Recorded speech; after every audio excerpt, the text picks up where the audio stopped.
힘써 여호와를 합시다. 힘써 여호와를 합시다. 힘써 여호와를 합시다. 축복합시다. 주의 당신을 축복하고 환영합니다. 환영합니다.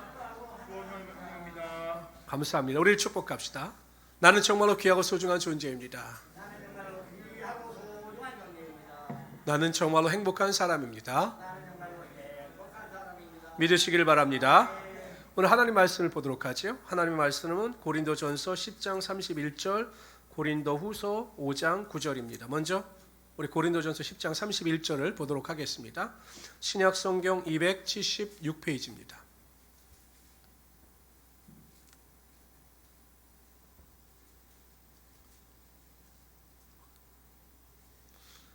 우리 여기 앞에 있으니까 우리 읽죠. 다 같이 읽습니다. 시작. 그런즉 너희가 먹든지 마시든지 무엇을 하든지 다 하나님의 영광을 위하여 하라.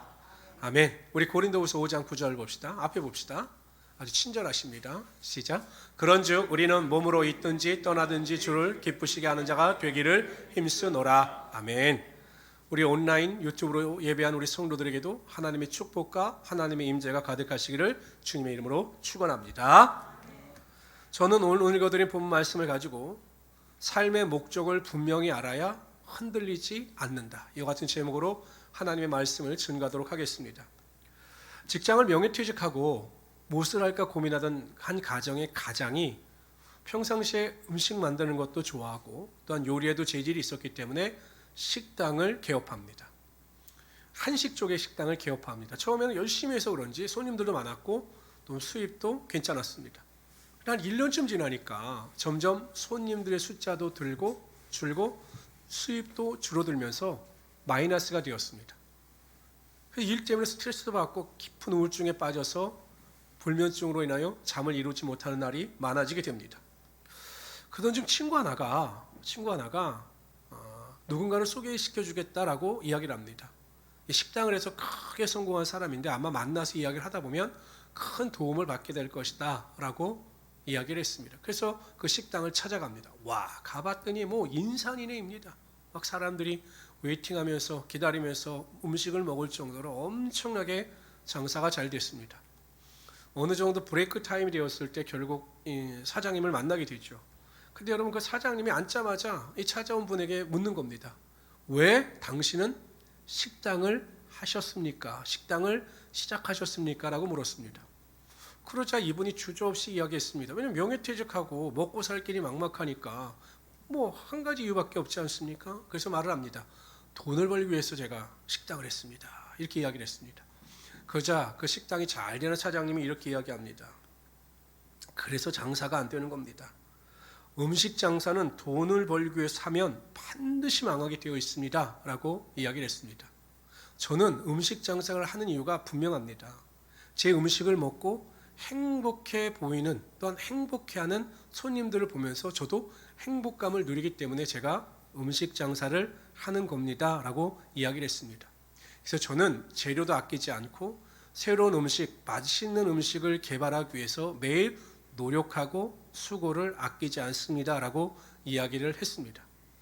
곰곰이 생각해 보니까 이 장사가 안 되는 사장 입장에서 볼 때 본인은 이윤을 남기기 위해서 좋은 재료를 사용하지도 않았고 또한 충분한 양념도 하지 않았습니다. 어떻게 하면 맛있는 음식을 만들까? 좋은 음식으로 손님들에게 서비스를 할까? 이게 목적이 아니라 어떻게 하면 많은 이윤을 남길까? 이것이 목적이었기 때문에 자연히 음식의 질이 떨어지고 그래서 형편없는 맛으로 손님들의 발길이 끊어지게 되었던 것입니다. 그러니까 똑같은 식당을 운영하지만 그 운영을 하는 식당의 목적을 어디에 두느냐에 따라 한 사장은 성공을 거두었고 한 사람은 실패를 거두게 되었다는 것입니다. 제가 전주에 사역할 때 젊은 판사 한 분이 성도였습니다. 여성분이었는데 제가 보기에도 대단하더라고요. 그래서 내가 물어봤어요. 어떻게 그렇게 사법시험에 통과할 수 있었느냐, 공부를 하면서 어려움은 없었느냐, 유혹은 없었느냐라고 물어봤습니다. 그랬더니 그 이야기를 하더라고요. 저는 목사님 이 사법시험을 준비하면서 한 번도 힘들다고 생각해 본 적이 없습니다. 왜냐하면 저의 목적은 분명했기 때문입니다. 나는 정의로운 판사가 되겠다로 라고 하는 목적이 있었기 때문에 다른 친구들이 여행을 다니고 다른 친구들이 좋은 물건을 사고 뭐 인생을 엔조이하면서 사는 것도 전혀 부럽지 않았고, 세상의 어떠한 유혹과 고난 앞에서도 어려움 앞에서 제가 그리 크게 흔들리지 않았습니다 라고 저에게 이야기를 해주었습니다. 삶의 목적이 분명하니까 세상에서 어떠한 유혹이나 어려움이 다가와도 결코 흔들리지 않았던 것입니다. 삶의 목적이 분명한 사람들이 있습니다. 제가 만나보면 삶의 목적이 분명한 사람들이 있습니다. 제가 고등학교 동창들 중에 꼭 만나보고 싶은 친구가 있었어요. 제가 고등학교 다닐 때도 그 친구는 정말 남자로서 존경했습니다. 같은 친구인데 정말 멋있었어요. 제가 뭐 여러 가지 이 페이스북을 통해서 고등학교 동창들과 연락하는데 그 친구의 소식은 모르는 겁니다. 난 정말 그 친구를 알고 싶었어요. 왜냐하면 그 친구의 꿈은 확실했습니다. 자신은 최고의 CEO가 되는 게 꿈이었다. 저한테 항상 그 이야기를 했거든요. 그리고 그렇게 살았어요. 그래서 제가 이 친구가 어떻게 됐을까 궁금한데 이 친구의 소식은 모르는 겁니다. 근데 제가 TV에서 봤어요. TV에서 우리나라 대통령, 문재인 대통령이 의학 개발을 위해서 어느 회사를 방문했는데 그 유명 기업인데 거기에 CEO로 대통령 옆에 서 있더라고요. 제가 그걸 보면 또 느낀 겁니다. 야, 고등학교 때부터 삶의 목적이 분명하니까 결코 자신이 원하는 것을 이루는구나 라는 것을 제가 보게 되었습니다. 우리 신앙에 있어서도 마찬가지입니다. 성도들은 살아가는 삶의 과정보다 중요한 것이 먼저 삶의 목적을 분명히 알고 그 목적 안에서 살아가야 한다는 것입니다. 하나님께서 인간을 창조하실 때 하나님께서 아무 목적 없이 우리를 창조하신 것이 아닙니다. 하나님께서 우리를 창조하실 때 그 창조 목적을 두고 우리를 창조하셨기 때문에 그 목적대로 살아갈 때 하나님께서 그의 삶을 인정하여 주실 뿐만 아니라 우리 또한 그 목적 안에서 흔들리지 아니하며 믿음의 길을 걸어갈 수 있게 된다는 것입니다. 지금 코로나 사태로 인하여 모든 가치관이 무너졌습니다. 교회의 신앙도 무너지고 있습니다. 이 시대 가운데 우리가 삶의 목적을 제대로 세우지 아니하면 우리 또한 여전히 흔들리며 무너질 수밖에 없는 것이죠. 다시 한번 우리의 삶의 목적이 무엇이고 신앙의 목적이 무엇인가를 깨닫고 그 목적 안에서 살아가는 것이 그래서 중요한 것입니다. 그래서 저는 오늘 시간 우리의 삶의 목적은 무엇이고 또 어떻게 살아갈 것인가에 대하여 살펴보라 함께 은혜를 나누고자 합니다. 첫 번째로 우리의 삶의 목적은 하나님과 교제하는 겁니다. 교제. 하나님께서 천지 가운데 인간을 창조하시는 모습은 참으로 기묘합니다. 먼저 인간을 흙으로 빚으셨죠. 그렇죠? 말하시기가 그러니까 고개로 끄덕끄덕 하십시오. 학용 형제는 괜찮습니다. 말해도 흙으로 빚으셨죠? 네, 그렇습니다. 근데 한번 퀴즈를 내봅시다. 사람만 흙으로 빚으셨을까요? 아니면 다른 들짐승과 새들도 흙으로 빚으셨을까요? 사람만 1번, 들짐승과 새들은 2번. 1번입니까? 2번입니까? 말해도 괜찮아요. 1번, 2번. 2번이죠. 똑똑하십니다. 우리 학경제가 진짜 성경에 대한 지식이 풍부하십니다. 창세기 2장 19절을 찾아보십시오. 들짐승과 새들도 흙으로 지으셨다 이렇게 나와요.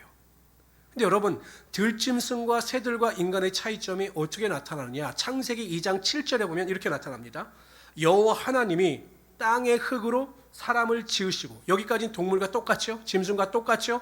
그 뒤에 뭐라고 말씀하시냐면 생기를 그 코에 넣으시니 사람이 생명이 된지라 이렇게 기록하고 있습니다. 그 코에, 인간의 코에 생기를 넣으셨습니다. 이 생기의 히브리어 원어가 루핫이에요. 루핫. 근데 보통 성령을 히브리어로 루핫이라고 합니다. 그러니까 하나님께서 인간의 코에, 인간의 생각과 마음속에 생기를 집어넣으시니 인간이 생명이 된 겁니다. 하나님의 영을 집어넣으시니 인간이 영적인 존재가 되었다라는 것입니다. 근데 영적인 존재가 되었다라고 하는 의미가 왜 중요하냐면 이 영적인 존재가 되어야만 하나님을 알 수 있고 하나님을 찾을 수 있고 하나님만을 믿을 수 있게 된다라는 것입니다. 여러분, 아무리 원숭이가 똑똑하고 침팬지가 인간의 유전자와 비슷한 유전 구조를 가졌다 할지라도 그들이 교회를 세우는 거 보셨습니까? 하나님의 말씀을 읽는다는 소식을 들으셨습니까? 짐승들에게는 종교성이라고 하는 것이 없는 거예요. 왜냐하면 영이 없기 때문에. 그러나 인간은 하나님께서 그 마음과 생각 속에 영을 부어 주셨기 때문에 영적인 존재로서 하나님을 찾을 수 있고 만날 수 있는 것입니다. 그러니까 분명하죠. 왜 하나님께서 인간에게만 영을 허락하셨는가? 하나님과 교제하고 그 안에서 행복을 누릴 수 있는 특권을 주시기 위해서 인간만 영적인 존재로 만들어 주신 것입니다. 그러니까 여러분 얼마나 감사합니까? 그렇다면 우리가 어떻게 하나님 안에서 우리 안에 있는 영을 가지고 하나님과 교제할 수 있는가? 첫째는 예배를 통해서 하나님과 영적으로 교제할 수 있는 것입니다. 우리 다 같이 이사야 43장 21절 읽어봅시다. 시작. 이 백성은 내가 나를 위하여 지었나니 나를 찬송하게 하려 함이니라. 우리 안수 집사님 말씀하셨잖아요. 우리가 찬양을 통해서 예배 가운데 하나님과 감사함으로 하나님께 영광을 돌리며 예배를 통해서 하나님과 교제하며 하나님의 임재를 체험할 수 있게 되는 것입니다. 요한복음 4장에 보면 이렇게 말씀하셨어요. 하나님께서 예배하는 자를 찾으신다라고 말씀하셨습니다.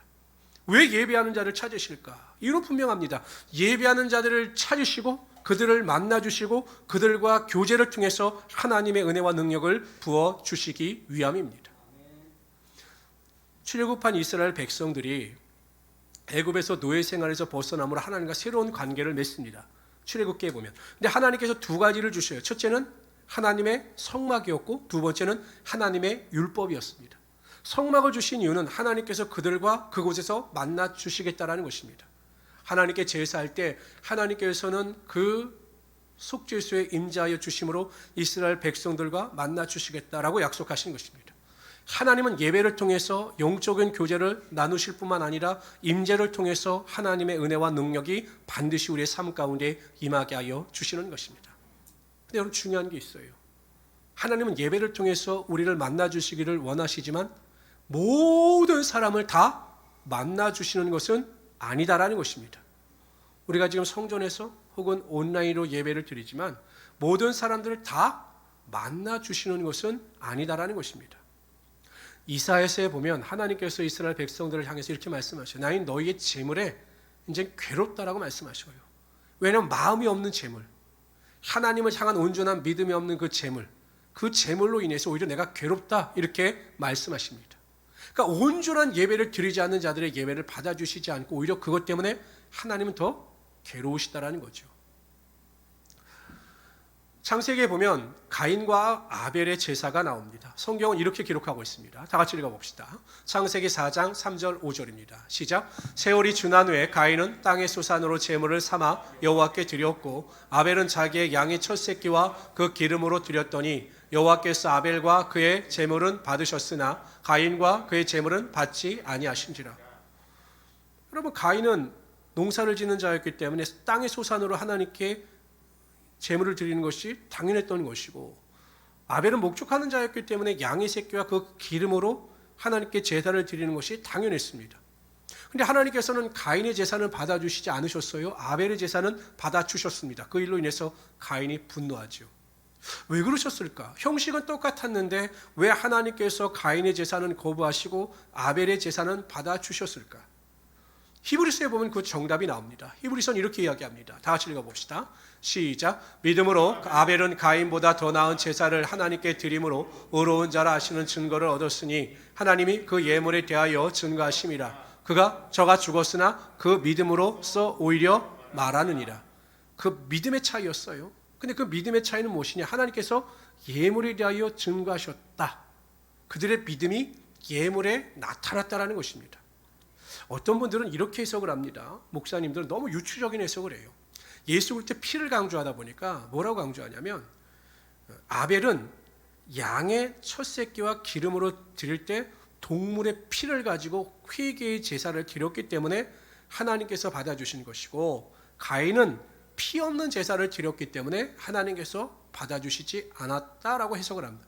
제가 보기엔 이건 지나친 유추적 해석입니다. 왜냐하면 구약 제사에 보면 소제라고 하는 것이 있거든요. 물론 소제가 단독적으로는 드릴 수 없지만 분명히 피 없는 제사가 있습니다. 그러면 무슨 차이일까? 제물에서 어떤 차이가 나타날까? 우리가 다시 창세기로 돌아가서 보도록 하죠. 봅시다. 있습니다. 시작. 세월이 지난 후에 가인은 땅의 수산으로 제물을 삼아 여호와께 드렸고 아벨은 자기도 양의 첫 새끼와 그 기름으로 드렸더니 여호와께서 아벨과 그의 제물은 받았으나 저기서 중요한 게 첫 새끼예요. 첫 새끼가 뭐냐? 첫 번째 새끼. 그러니까 아벨을 하나님께 제물을 드릴 때 가장 귀한 것, 가장 처음 난 소중한 그 양의 첫 새끼를 하나님께 드린 것입니다. 그러나 가인은 하나님께 제물을 드릴 때 마음과 뜻과 정성을 다하지 아니하고 형식적으로 제물을 드렸기 때문에 하나님께서 그 제물을 받아 주시지 않았다라는 것입니다. 그러니까 마음의 차이였죠. 믿음의 차이였던 것입니다. 제가 성도들과 이렇게 상담을 해보면 또 이야기를 나누다 보면 성도들이 저에 대해서 얼마나 예의를 갖추고 있는지, 또 성도들이 저와 이야기할 때 얼마나 저에게 집중하고 있는가를 알 수가 있어요.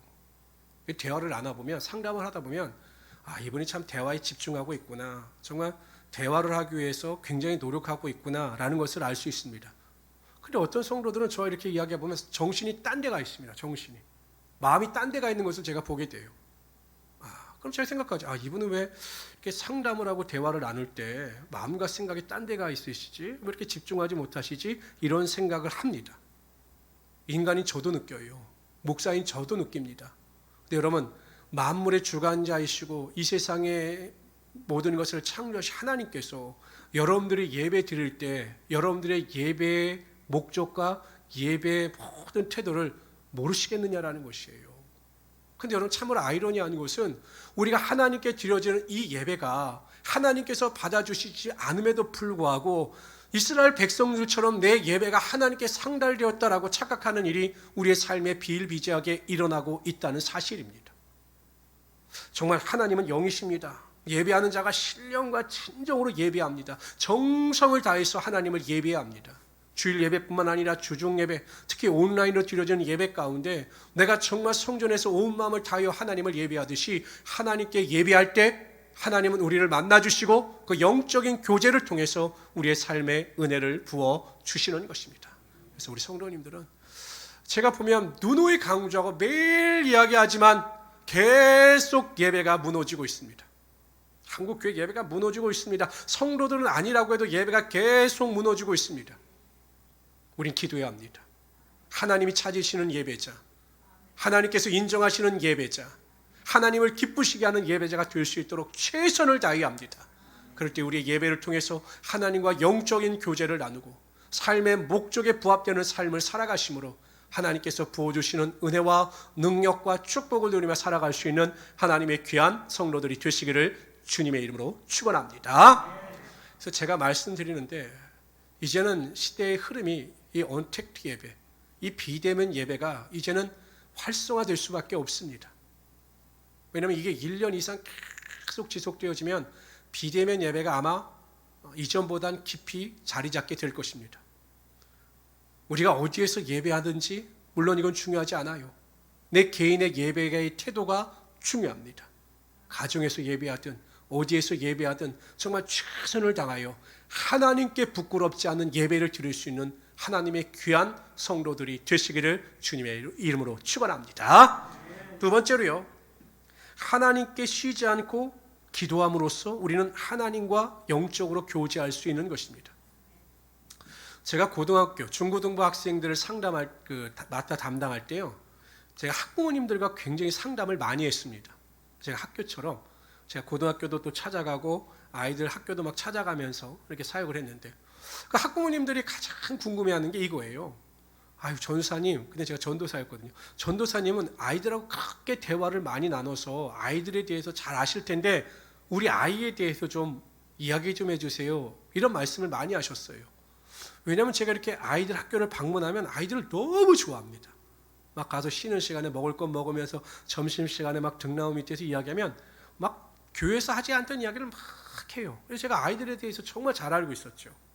근데 엄마들은 모르고 있는 겁니다. 그러니 우리 아이에 대해서 좀 이야기 좀 해달라는 것입니다. 그래서 제가 여쭤봤어요. 아니 정말 한마디도 안 합니까? 집에서? 그랬더니 할 때가 있대요. 그래서 언제냐고 물어봤더니 자기가 필요한 것을 사달라고 할 때, 옷을 사달라, 신발을 사달라 할 때는 정말 말이 많아지는데 또 자기 것을 딱 얻고 나면 자기 방으로 들어가 또 말을 안 한다는 것이에요. 제가 그 말을 이렇게 듣다가 그 생각을 했어요. 야, 이거 성도들과 똑같구나. 성도들이 매일 하나님께 기도하고 하나님과 교제하고 하나님의 음성을 들으면 좋을 텐데 우리가 그렇지 못해요. 대부분의 성도들은 급할 때 불이 났게 하나님께 나와 하나님께 청구서를 내밉니다. 하나님, 병이 낫게 해주십시오. 하나님, 장막의 문제가 해결되게 해주십시오. 자녀의 문제가 해결되게 하여 주십시오. 물질의 문제가 해결되게 하여 주십시오. 나의 삶의 고통과 좌절과 불안의 문제가 해결되게 하여 주십시오 라고 하나님 앞에 간절히 기도합니다. 그럼 하나님께서 궁일이 여기서 응답해 주시죠. 그럼 또 청소년들처럼 자기 방으로 돌아갑니다. 그리고 하나님을 찾질 않아요. 물론 그것이 나쁜 것만은 아닙니다. 그러나 여러분 꼭 기억하십시오. 하나님과 끊임없는 영적인 교제, 기도를 통해서 하나님을 가까이 하는 자들에게 하나님은 하늘의 문을 여시고 더 크고 놀라운 하나님의 비밀의 능력이 우리의 삶 가운데 임하게 하여 주신다라는 것입니다. 저는 그런 생각을 해요. 참 제가 요즘에 목회가 신이 나고 재미가 있습니다. 이렇게 보면 참 재미가 있어요. 왜냐하면 뭐 교회 안에도 큰 문제도 없고 뭐 성도들도 그렇고 큰 게 없어요. 무엇인가를 가만히 생각해 보니까 결국 하나님께서 그 기도를 들으시고 평상시의 기도 가운데 응답하여 주셔서 평안한 길을 걸어가게 하여 주시는구나 라는 것을 깨닫게 되는 것입니다. 부모와의 대화가 많은 아이들, 그러니까 부모와 막 주절주절 대화가 많은 아이들이 정서적으로 안정감이 있고 또 문제 해결의 능력이 있고 여러 가지 면에서 다른 아이들보다 뛰어난 능력을 발휘한다라고 합니다. 예수 믿는 성도들도 마찬가지예요. 우리가 하나님과 믿음 안에서 모든 일 기도하고 하나님과 교제하며 살아가게 되면 하나님께서 우리에게 어떤 상황 가운데 있다 할지라도 흔들리지 않는 절대 평안의 능력을 허락하여 주시는 것입니다. 빌립보서 4장 6절 7절을 보시오. 암송하십시오. 두려움이 다가올 때마다 이 말씀은 암송하세요. 아무것도 염려하지 말고 오직 모든 일에 기도와 간구로 너희 구할 것을 감사함으로 하나님께 아뢰라. 그리하면 모든 지각에 뛰어나신 하나님의 평강이 그리스도 예수 안에서 너희 마음과 생각을 지키시리라.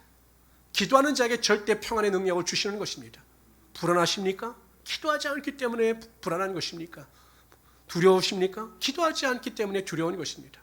기도하는 자에게 평안의 능력이 임하게 되고 평안의 능력 가운데 하나님께서는 그 기도에 응답하여 주심으로 모든 문제가 변화해 복이 되게 하시고 병도 고쳐주시고 우리의 삶의 환란이 변화해 축복이 되는 능력이 우리 삶 가운데 반드시 임하게 하여 주시는 것입니다. 그래서 우리 성도님들은 제가 이야기하잖아요. 우리 교회 가이드라인은 20분입니다. 정말 20분씩 한번 기도해 보십시오. 매일 정말 20분씩 기도해 보십시오. 여러분의 인생이 바뀌는 역사가 여러분 삶 가운데 분명히 나타나게 될 것입니다. 이러한 믿음을 가지고 승리하시는 우리 성도들이 되시기를 주님의 이름으로 축원합니다. 두 번째로 우리의 삶의 목적은 하나님과 교제할 뿐만 아니라 하나님의 영광을 드러내고 하나님을 기쁘시게 하는 것입니다. 이 말씀을 한번 우리 다시 한번 읽어봅시다. 고린도전서 10장 31절 해주실 수 있습니까? 제가 읽어드리겠습니다. 그런즉 너희는 먹든지 마시든지 무엇을 하든지 다 하나님의 영광을 위하여 하라. 고린도후서 5장 9절입니다. 시작. 그런즉 우리는 몸으로 있든지 떠나든지 주를 기쁘시게 하는 자가 되기를 힘쓰노라. 우리의 삶의 목적, 첫 번째 목적은 하나님의 영광을 드러내는 것입니다. 하나님의 영광. 나를 통해서 하나님이 높여지고 나를 통해서 하나님의 영광이 드러나는 것입니다. 사드락과 메삭과 아벳느고가 느부갓네살 왕이 세운 금신상 앞에 절을 하지 않아요. 모든 사람들이 다 절했습니다.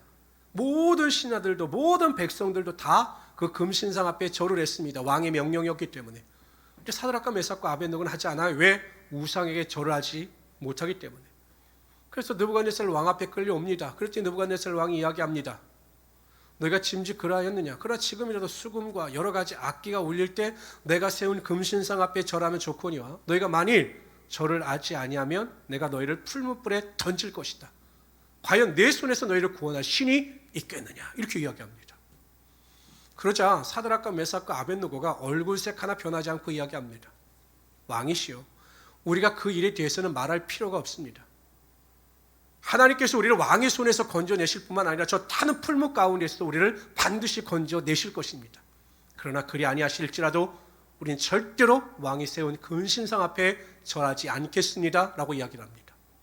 왕이 너무 화가 났죠. 자신에게 살려달라고 손을 빌면서 간절히 애원할 줄 알았는데 오히려 이야기합니다. 하나님이 당신의 손에서 우리를 건져내실 겁니다. 이렇게 이야기를 하니 얼마나 화가 납니까? 그래서 풀무불의 온도를 평상시보다 7배나 뜨겁게 했습니다. 얼마나 뜨거웠는지 이 세 사람을 던지려고 하는 사람이 오히려 그 불길에 타서 죽었습니다. 던졌으니 느부갓네살 왕이 보기엔 당연히 죽어야지요. 뼈도 없이 사라져야 되겠죠. 그 뜨거운 불에. 그런데 웬걸 보니까 세 사람이 아니라 네 사람이 그 풀무불 아래에서 돌아다니는 것입니다. 느부갓네살 왕이 자세히 보니까 한 사람은 신의 아들 같은 겁니다. 너무 놀랐습니다. 그래서 그들을 그 풀무불 안에서 밖으로 나오게 합니다. 근데 여러분, 지금이야 불장난 같은 거 잘 안 해서 모르시겠지만 옛날에 안양도 이렇게 막 공터가 많았어요. 그러면 놀이할 게 없으니까 이 깡통 같은데 괜히 불 던져서 이렇게 놀이하고 던지고 막 불 놓고 이런 장난을 많이 했습니다. 그래서 아이들을 만나보면 이 머리가 불에 끄슬린 아이들도 많았고 불장난을 하면 이 몸에서 불냄새가 났거든요. 근데 사드락과 메삭과 아벳느고도 풀무불에 들어갔다 나오니 당연히 그래야 되는데 불에 탄 흔적도 없고 냄새도 나지 않더라는 것입니다. 이 느부갓네살 왕이 깜짝 놀랐습니다. 그리고 이렇게 선포합니다. 그러므로 내가 이제 조서를 내리노니 각 백성과 각 나라와 각 언어를 말하는 자가 모두 사드락과 메삭과 아벳느고의 하나님께 경솔히 말하거든 그 몸을 쪼개고 그 집을 거름토로 삼을지니 이는 이같이 사람을 구원할 신이 없으리라 하더라. 그 전까지 내 손에서 너를 구원해낼 신이 어디 있겠느냐라고 교만을 떨던 느부갓네살 왕이 하나님을 인정합니다. 어떻게 그것이 가능했느냐? 사드락과 메삭과 아벳느고가 하나님을 증거하고 증명했기 때문이죠. 하나님의 영광을 드러냈기 때문입니다. 그래서 하나님께서 높아진 것입니다. 이번 주에 우리나라를 떠들썩하게 했던 사건이 그 16개월 된 정인이라고 하는 아이가 입양되어서 양부모에 의해서 아주 그냥 비참하게 죽임을 당했습니다. 제가 또 큰 충격을 받은 것은 그 양부모 두 사람이 전부 목회자의 자녀였다라는 사실입니다. 너무 큰 충격을 받았어요. 어떻게 목회자의 자녀가, 그것도 대학교도 미션 스쿨인 한동대학교를 나왔다는 그분들이 그렇게 한 영혼을 비참하게 살인할 수 있는가? 그리고 제가 그 인터넷에 올라온 댓글을 봤습니다. 전부 누구를 조롱하느냐? 하나님을 조롱해요. 개독교 막 예수쟁이들 이러면서 결국 하나님의 영광을 가리우더라는 것입니다. 물론 우리에게도 그 양부모를 비난할 자격이 없죠. 우리도 여러분 매일 생각으로 마음으로 남을 미워함으로 살인죄를 범하지 않습니까? 근데 제가 안타까웠던 사실은 그들의 범죄 행위가 아니라 그들의 범죄 행위로 인하여 하나님께서 조롱과 멸시를 당하신다는 사실이었습니다. 근데 여러분 생각해 보세요. 과연 내가 하나님의 영광을 드러내고 있습니까? 믿지 않는 사람들이, 내 가족이나 형제들이 나를 통해서 하나님을 보고 있습니까? 정말 내가 당신을 통해서, 오빠를 통해서, 언니를 통해서, 누나를 통해서 하나님을 보고 있어. 당신처럼만 예수를 믿으면 나도 교회 나가고 싶어 라고 하는 하나님의 영광을 드러내고 있느냐라는 것입니다. 아니면 나를 통해서 하나님이 조롱과 멸시를 당하고는 있지는 않은지 우리는 우리 자신을 뒤돌아보아야 합니다. 그리고 여러분, 하루를 살더라도 한순간을 살더라도 나를 통해서 하나님의 향기가 흘러넘치고 나를 통해서 하나님의 영광이 반드시 나타나야 한다는 사실입니다. 저는 우리 모든 성도님들이 이러한 삶의 목적을 가지고 직장에서나 가정에서나 어디에서든지 하나님의 영광을 드러내며 살아갈 수 있는 하나님의 귀한 성도들이 되시기를 주님의 이름으로 축원합니다. 목회자로서 제가 가장 힘든 게 뭐냐면 여러분들을 목회하는 건 별로 힘들지 않아요. 그렇잖아요. 여러분들이 저의 사생활에 대해서 다 아십니까? 모르지 않습니까? 제가 정말로 힘든 거는 제 두 자녀와 제 아내와 제 동생들입니다. 저희 어머니 권사님이 자식이기 때문에 한 수 접어두고 가시지만 자녀와 제 동생들과 제 아내는 그 목회자에 대해서 분명하기 때문에 제가 하나님의 영광을 가리우지 않기 위해서 노력하는 것이 쉽지 않아요. 가장 가까운 사람에게 인정받을 수 있는 그 믿음, 가장 가장 가까운 사람, 나를 가장 잘 아는 사람들에게 하나님의 영광을 드러낼 수 있는 사람이 참된 믿음이고, 하나님께서는 그러한 자에게 하나님의 은혜와 축복이 반드시 임하게 하여 주실 것입니다. 두 번째, 거하든지 떠나든지 항상 하나님을 기쁘시게 하는 것이 우리의 삶의 목적입니다. 생각지도 못한 중병에 걸린 성도들을 만나보게 되면, 또한 여러 가지 실패와 좌절을 만나서 그 어려움 가운데 직면해 있는 성도들을 만나보면 두 가지로 나뉘어집니다. 원망 불평하는 분들이 있습니다.